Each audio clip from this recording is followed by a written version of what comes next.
Hai guys, hari ni Cik Zul nak tunjuk cara nak buat resipi puding roti karamel bersos custard ya.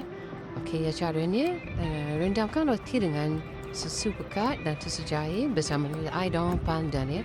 Lepas tu daun pandan tu letakkan susu pekat manis sebanyak setengah tin. Okey, rasakan siapa yang suka manis lagi boleh taruh lebih lagi. Okey, ni cara-cara nak buat sos custard. Cik Zul letak lychee 1 tin, susu pekat manis setengah tin dan susu cair setengah tin. Okey, kacau hingga pekat bersama dengan tepung jagung. Okey, loyang ni cikgu isikan dengan karamel. Letakkan karamel yang cair.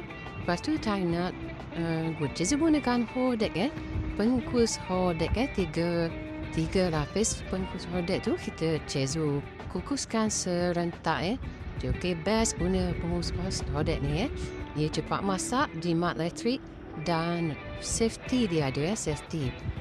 Jika air tu kering kat bawah tu automatik dia akan terpadam Okey, dia masak 100 masak 100 masa lebih kurang 40 minit 40 minit dia dah masak 100 Berbeza dengan pengukus dapur gas Okey, tengok jadiannya. Okey, cantik Kejadian dia cantik ada krim karamel.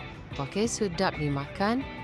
Dia berlemak dan tekstur dia pejal Bukan sama dengan krim karamel yang agak-agak tu Okey, ni Cik Zul guna satu bekas tu 5 biji telur.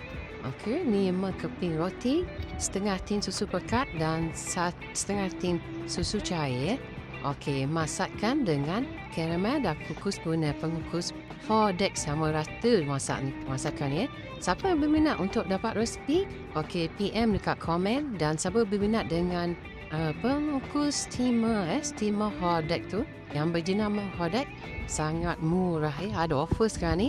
Boleh dapatkan dekat bag ku ni Okey, bye, see you.